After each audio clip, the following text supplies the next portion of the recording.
Gracias por la invitación, de verdad que reconforta que hayan un poco más de reuniones presenciales. Le pedí a Marileni, no he hecho una presentación, le pedí a Marileni que más bien, si en lo posible, me podía dar las preguntas que más les importaba a todo el público acerca del comercio exterior. Creo que, y por favor, mantengámoslo si les parece como un conversatorio, más que cualquier otra cosa.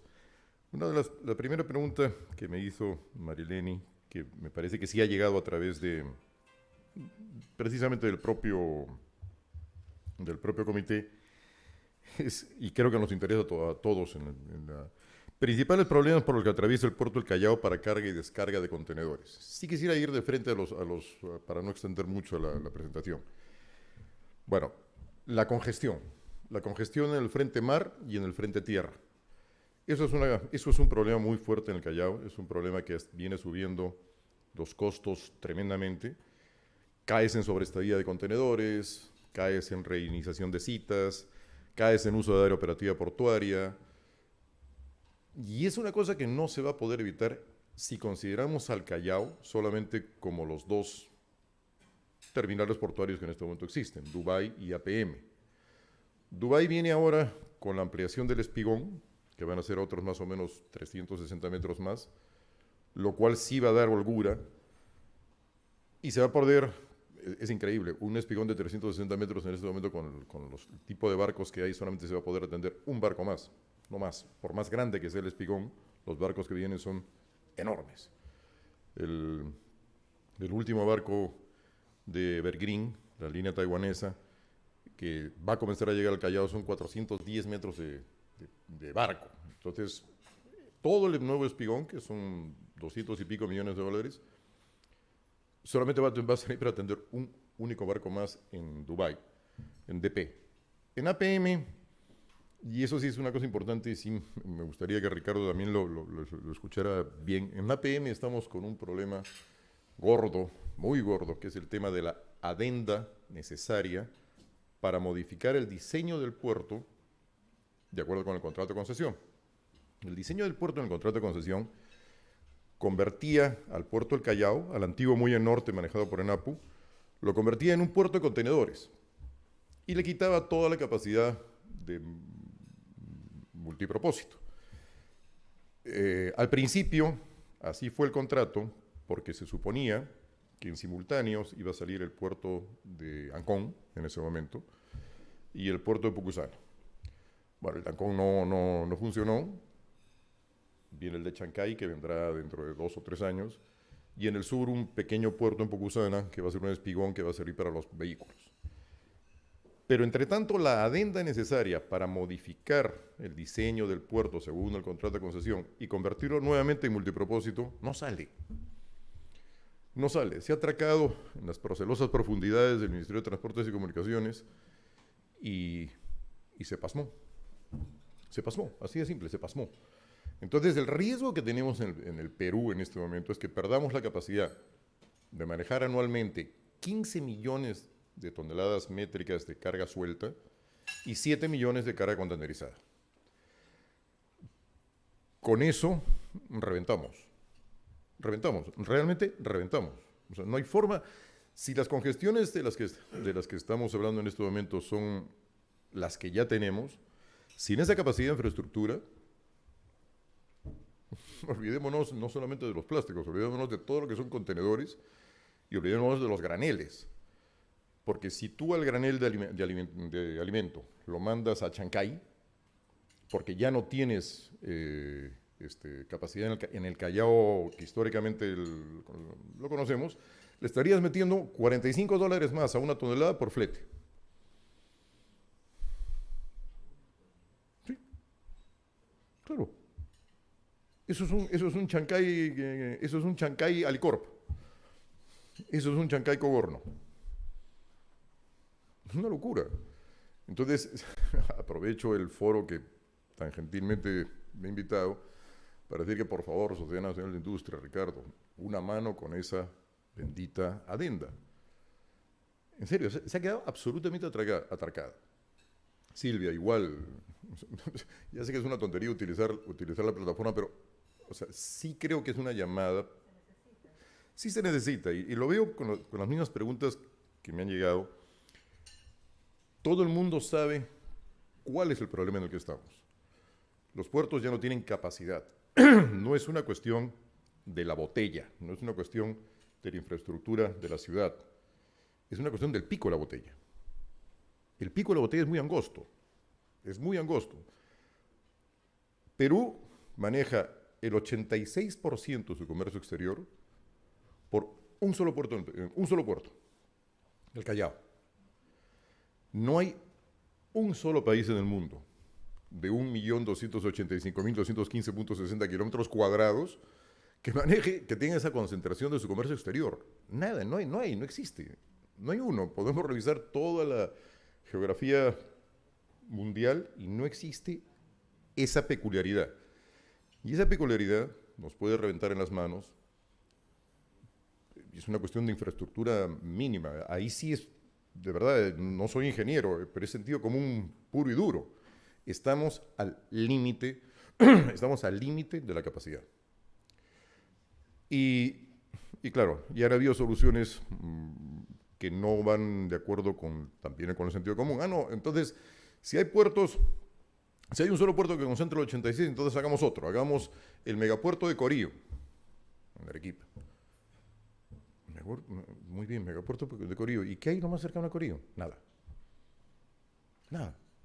Comenzaría a suceder estos fenómenos medio raros que han existido también en España, que hay un aeropuerto precioso, que al inicio de la pandemia lo tuvieron que usar, es uno de los aeropuertos más grandes del mundo en lo que son instalaciones de avión, y que está en un pueblecito al norte de Albacete, y que debe haber habido un negociado espantoso. El aeropuerto está vacío y lo tuvieron que alquilar para los aviones que no podían viajar y todos los... Entonces, algo así podría suceder si es que dejamos estas locuras de iniciativas. El otro es el megapuerto de la isla de San Lorenzo.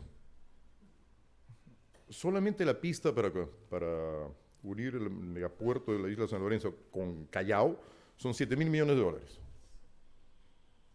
En el proyecto que precisamente presentaron hace como 10 años a la Comisión de Transportes del Congreso. En cambio, tenemos un norte más o menos claro, que es Dubái, APM, Chancay y Pucusana. Eso lo tenemos claro, ya está diseñado, están los dineros, están los accionistas, está la mercadería más o menos ya bien cuál va a ir por qué sitio. Entonces, creo que lo que sí tenemos que hacer es que eso se haga lo más rápido. Y ya no es una cuestión ideológica, no es una cuestión ni siquiera política, es echarse a andar. Chancay está caminando, es un puerto realmente impresionante, son más o menos 600 hectáreas de puerto y 1.000 hectáreas de una zona de ampliación logística que merece la pena. Y merece la pena también ir viendo la posibilidad de hacer inversiones en esa. No tengo muy claro todavía, no nos hemos reunido a ese nivel con vicealmirante Tejada y con Li Chuen, el capitán, el director ejecutivo. Si lo vamos a hacer dentro muy pronto, pero en 1.100 hectáreas, alrededor de un puerto de 600, se pueden hacer maravillas. De verdad que se pueden hacer maravillas industriales y logísticas, que lo uno con lo otro y lo otro con lo uno es el futuro. Porque a los niveles de costos que vamos a tener en este momento, que los veníamos conversando de ahora hace un momento, a productos que el FOB te vale 30 y terminas metiéndole un flete de 12 o 13, hay productos que el flete termina siendo más caro que el FOB del producto. Entonces, si comienzas a hacer una industria y al costado de la industria, ya pensado en futuro, su propio desarrollo logístico, y no solamente lo físico, sino ahí mismo los agentes de carga internacionales, los agentes de aduana, las agencias marítimas, los agentes generales de las líneas navieras. O sea, sí puede llegar a ser un polo de desarrollo brutal. Y creo que una institución como la Secretaría de Industria sí debería poderse acercar a Costco, a la línea naviera, que es la que más está empujando, bueno, es la dueña del proyecto, para ir entendiendo mejor y compartiendo cuál va a ser el modelo de negocio sobre esas 1.100 hectáreas. 1.100 hectáreas no es poco, y es mucho más importante si lo vas a tener exactamente al costado de un puerto. Y lo vas a tener al costado de un puerto totalmente multipropósito, porque Chancay es contenedores, es graneles, líquidos y sólidos, limpios y sucios. O sea, todo. Todo. Ahí se va a poder manejar absolutamente todo. Entonces, sí creo que sería bueno un acercamiento en el sentido, a ver, ¿cuáles son tus cartas? Ponlas en la mesa, porque a mí sí me interesa utilizar esas 1.100 hectáreas. Y a ustedes también les interesa que a nosotros nos interese. Y creo que a todos nos interesa que sea lo más rápido. Entonces, esas dos cosas sí me parece que pueden ir resolviendo en adelante tres cosas. Dubái, su ampliación del espigón, APM, la aprobación inmediata, lo más pronto, de la adenda que se ha quedado en el Transportes y Comunicaciones, y con el puerto de Chancay, un acercamiento entre privados. Un acercamiento entre privados industriales y entre privados logísticos. Y todo lo que tiene pensado Chancay, creo que sí puede ser una solución en adelante. Me parece que sería muy importante. Otra pregunta que hicieron es si se seguirá incrementando el precio del transporte marítimo, que bueno, es una salvajada lo que viene pasando. Según la vinculación que tenemos con ASMARPE, la Asociación Marítima del Perú, que es el gremio que agrupa las líneas navieras, parece que, a ver, al menos bajar no va a bajar. No va a bajar en los próximos 2 años, más o menos. Lo que sí va a suceder es que se va a estabilizar. Y se va a estabilizar en los precios actuales. O sea, algunas rutas bajarán. Algunas rutas, pero específicas. Frecuencias de barcos, rutas Báltico, Mar del Norte, Mediterráneo no va a bajar, Asia lo más probable es que no baje. Y aparejado con el tema de los fletes marítimos, el otro asunto es la logística de tierra. La logística de tierra tampoco va a bajar. A diferencia del flete marítimo, que tiene un mundo con unas 4 o 5 causas que han venido estando claras, la propia pandemia, el cambio de costumbres de consumo, el exceso de mercadería y la falta de barcos grandes, y ahora todas las líneas navieras, bueno, todas las que han quedado, porque antes eran 21 líneas navieras y ahora hay 7. Grandes me refiero, pues no las que manejan el mercado, ¿no? Entonces, que ese es otro de los motivos también por los cuales los fletes han subido, obviamente. O sea, cuanto menos manos toman la decisión, más fácilmente llegan a la misma conclusión. O sea, pongámonos de acuerdo y no compitamos. No estoy diciendo que eso sea bueno o malo, es lo natural. Hace 20 años habían 21 líneas navieras enormes que se han ido comprando, fusionando y alguna que otra quebrando, y han quedado 7. No estoy hablando de concertación mundial, pero es completamente cierto que en cuanto a las manos son menos, pues más fácilmente llegas a un acuerdo y dices, oye, pues mira, si a eso lo sumas, que necesitamos renovar la flota mundial de barcos mercantes, que los tamaños de los barcos, una de las únicas formas que tienes para bajar el precio, perdón, no el precio, el costo, es el tamaño del barco, y meterle motores muchísimo más eficientes que consumen poquísimo, contaminan casi nada y duplican el caballaje, pues entonces ya tienes la tormenta perfecta, porque ahí ¿qué es lo que necesitas? Levantar capital del mundo. ¿Y cómo levantas capital del mundo si antes eras 21 y no tenías? Pues si ahora que soy 7, pues oye, mira, donde cobrábamos 1.000, ¿cuánto cobramos? 10.000, pues ya está, ya ver hasta cuánto aguante esto. Porque esto está sucediendo en las líneas navieras regulares, está sucediendo en los buques tramperos, y el exceso de carga y la falta de capacidad de transportarla, ¿qué es lo que está obligando a que suceda? Que mucha carga se está quedando en tierra. Se queda carga en tierra, se quedan contenedores en tierra, y al quedarse carga en tierra y contenedores en tierra, ¿qué es lo que sube inmediatamente de precio? El suelo donde están. Lógico. El suelo donde están. El Callao, hace años éramos un solo puerto, en Apu, en lo que ahora es el Muelle Norte, y éramos dos, lo que en esa época se llamaba terminales de almacenamiento, que ahora se llaman depósitos temporales. Dos, Neptunia y Ranza. Y el suelo costaba $20 el metro cuadrado. Ahora somos 18 depósitos temporales, la carga se nos sale por las orejas, a los puertos también, y el suelo ha subido a $1,100, $1,200. Metro cuadrado en zona logística. Es de locos, es de locos. Entonces tú dices, bueno, pero entonces muévete de ahí y ándate pues a, no sé, a Lurín. Claro, pero si me voy a Lurín, subo el precio del flete. ¿No? Entonces además, bueno, es una cosa bien simple.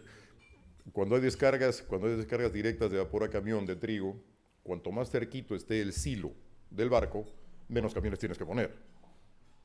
Obviamente, ¿no? Si tú a esa distancia de 4,5 kilómetros le metes una distancia de 40, vas a tener que poner todos los... Para que el barco no se quede con la pluma colgada, costándote demora de barco, vas a tener que meter muchísimos más camiones y te va a subir el precio del camión. Entonces, el justo medio en toda esta ecuación se nos está presentando complicado, porque el Callao tampoco ya tiene mucho más sitios, ¿no? Ya no tiene más sitios para hacer este tipo de cosas de logística, que son grandes extensiones.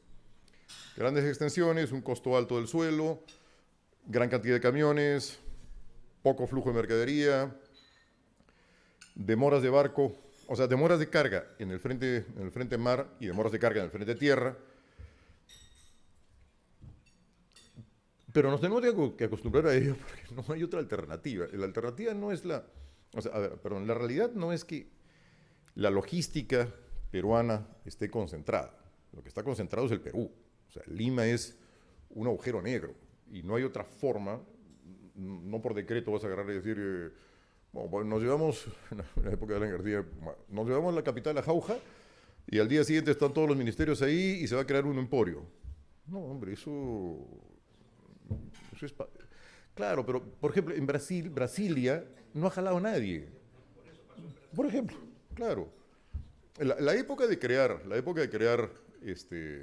ciudades por decreto o por ganancia de batallas, Pizarro, pues, pasó, ya no es así. Entonces, es muy complicado descentralizar la logística cuando el consumo y la industria está centralizada. Paita también ha tenido un bajón fuerte. En Paita se ha dado una figura que es muy importante, que se han hecho las cosas necesarias para que empresas como la nuestra desaparezcan. Lo que se ha hecho es que el puerto es el grande. Al ser el puerto el grande, este depósito temporal extraportuario, que sí es un encarecimiento de la cadena, eso está por descontado, es un encarecimiento de la cadena, pero es inevitable cuando no tienes áreas portuarias. Pues si no hay puerto, si el puerto solamente caben 10 contenedores y te llegan 15, los otros 5 a algún sitio tienen que ir. Entonces haz un puerto de 20, con capacidad para 20. Y eso es lo que sucedió en Paita, y en Paita está bien, Paita está holgado, y los almacenes nuestros nos hemos tenido que reconstituir como empresas de maquila, para llenar y vaciar contenedores, que esas cosas no se hacen en el puerto porque es demasiado caro hacerlo en el puerto, ¿no? El suelo más caro es el suelo ganado al mar. Y es una tontería hacer llenado y vaciado de contenedores en un sitio que sea tan caro. Eso déjalo afuera y afuera se hace. Pero el contenedor al que no se le hace ningún servicio, lo ideal es que quepa en el puerto y que del puerto se vaya de frente a producción. Eso aquí no se entendió. Aquí la concesión portuaria no dio terreno, al puerto no le dio terreno de tierra, le dio terreno de mar, y por lo tanto es un puerto en el que jamás se van a hacer desconsolidados, vaciados, llenados. No, porque no tiene sentido, es carísimo y es más que caro, es costosísimo que 1 metro cuadrado, que los nuestros están en 1.100, 1.200, el puerto te sale como $5.000, el costo de hacerlo, desde el material ciclópeo hasta ganar el terreno al mar, es brutalmente caro. Ese, ¿Cuál es la mejor utilización de un puerto? Que la mercadería entre y salga, entre y salga, entre y salga, que ahí no se haga nada, pero en grandes extensiones. En grandes extensiones, de forma que donde sí se haga, sea afuera y sea pequeño. Aquí está la figura invertida. Nosotros somos enormes, Ranza tiene, para el depósito temporal, tiene acá 150.000 metros cuadrados. Por 18, que somos todos, ya por 20, digamos, son 3 millones de metros cuadrados, me estoy exagerando, 2,5 millones de metros cuadrados para labores de puerto, fuera de puerto. Y el puerto tiene 300.000 y el otro 400.000. Estamos al revés, pues. Y eso es inevitable. O sea. Ya, quedan 2 minutos. Uno más. y una pregunta que no sé si les parezca que...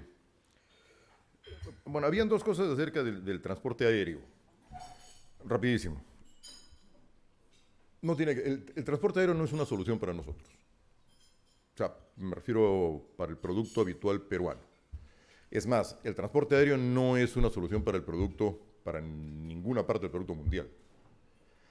En el mundo, el 85% del comercio exterior, que más o menos coincide con la concentración del Callao y del Perú, el 85% del comercio exterior mundial es mar. Y el 15% restante es ferrocarril, camión y aéreo, y avión. Y eso no se va a mover. De verdad que no hay forma, porque tendrías un gran avión, un Lockheed Electra, es un contenedor de carga. 30 toneladas. Un gran avión. No estoy hablando de los Antonov y eso es más. Pero un gran avión es un contenedor de carga, son 30 toneladas. O sea, si tú, ¿qué puedes transportar en un avión que te salga a cuenta? Cosas de gran valor. Cosas de gran valor a las que el porcentaje del flete, o sea, pues se diluye.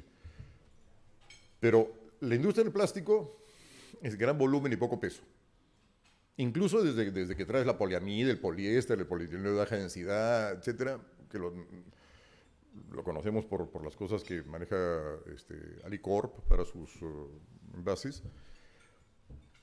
Un contenedor de polietileno de baja densidad te produce 50 contenedores de exportación de los envases, porque mueves aire. Entonces, no es sustituto. De verdad que no es sustituto. Incluso en los perecibles, en el mundo de los perecibles, de los espárragos, los arándanos, el porcentaje que se mueve vía aérea no pasa del 5%. Es lo fresco, fresquísimo, de muy alto precio y que va de los aeropuertos a los grandes hoteles y a los grandes restaurantes. El resto es marítimo y son contenedores refrigerados con control de temperatura, retardamiento de la maduración, etc. Pero no es sustitución. Y la última pregunta, su opinión acerca de si buques de la Armada Peruana pueden prestar servicios de transporte marítimo. A ver, sí lo han hecho, pero solamente en cabotaje. O sea, cuando han venido el fenómeno del Niño en algunas oportunidades, o la última huelga de transportistas que fue de 15 días, sí, salió el Paita, salió el Hilo. Felizmente en ese momento ya teníamos la nueva ley que liberó el cabotaje, y pudimos hacer también cabotaje en carga marginal en barcos de Hapag-Lloyd. La ruta Hilo-Callao y Callao-Paita. Pero si se están refiriendo a transporte marítimo internacional, no hay forma. No, la Marina, la Armada Peruana no tiene un solo barco. No hay manera. No sé si conocen los barcos, bueno, están todos ahí en el CEPA, perdón, en ahí al norte de APM, en la base naval. Ni uno se le parece. Estos dos barquitos, el BNP, buque Armada Peruana, VAP Hilo y el VAP Paita, tampoco son para contenedores, son para carga suelta. Y en esos, en la época de cabotaje, llevamos leche Gloria, cerveza, acero, de Aceros Arequipa y de Cider Perú, y nada más, nada más. Funcionaron durante 3 meses en la del 83, 6 meses en la del 97, en el Niño del 83, en el Niño del 97, en el del 2014, 2015, 2 meses, y ahora 15 días en la última huelga de transporte que tuvimos el año pasado, pues, ¿no, Ricardo? Este año, perdón, claro, la de 15 días, lógico, con la que estuvimos con Bruno, porque también compartimos con Bruno y con Bruno Verastur y con Bruno Alecki, con los de la Asociación Nacional, compartimos todo el lío de la huelga. Pero no es ninguna solución. Ahora, no sería en ninguna parte del mundo, porque no es que la Armada peruana es mala porque no tiene barcos de carga. No hay armada mundial que tenga barcos de carga. El día que las armadas de los países tengan barcos de carga, no sé, los privados tendrán pues acorazados. No tiene mucho sentido, ¿no? Y no sé, si tuvieran alguna pregunta o algo más, por favor, si fueran tan amables, porque me parece que esos eran los temas que más les interesaba en el día a día. Y si tienen alguna pregunta, encantado, pero creo que ya me están expulsando. Sí, Ricardo.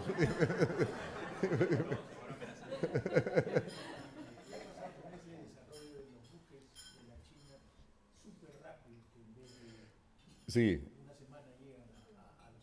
Hay una línea naviera pequeñita que le están llamando línea naviera boutique, Sea Trade, que es una maravilla. Tiene unos barcos pequeños de 6.000, 7.000 toneladas, perdón, de 6.000, 7.000 contenedores, y con motores Subaru. Es un monstruo, de verdad, es un barco que hace Callao-Bilbao en 13 días. Es brutal, pero ¿qué sucede con Sea Trade? Sea Trade es rapidísimo y también exige muchísima velocidad de tierra. Entonces dijo al Callao, o yo me voy por Pisco, o yo me voy por Paita. Intentó por Pisco, pero en Pisco no hay suficiente cantidad de carga. Porque Pisco, hay 4 líneas navieras que han intentado por Pisco, ¿no? Ambursud, que fue comprada por Maersk, Sealand, que también fue comprada por Maersk, y Hapag. No dio. Pisco no hay en este momento una línea naviera regular. Salaberry tampoco la hay. Y el único otro puerto que tiene línea naviera regular, varias. Matarani tiene solamente una quincenal, que es Hapag-Lloyd. Y Paita, que tiene varias, es el único sitio que está recalando. Pero es una maravilla, ¿eh? O sea, sí, el flete es incluso más caro, Ricardo, ¿eh? O sea, si en este momento el flete subió de 1.500 a 10.000, ellos son 15.000. Pero te aseguran 8 días menos de travesía Callao-Bilbao. Eso es una maravilla. Si en algún momento necesitas el dato, lo tenemos. Moisés Wall, que está de presidente de ASMARPE, él tiene... nos sentamos con ellos todo el tiempo, o sea que si en algún momento necesitas algún dato, encantado. ¿Vale? Bien. Gracias.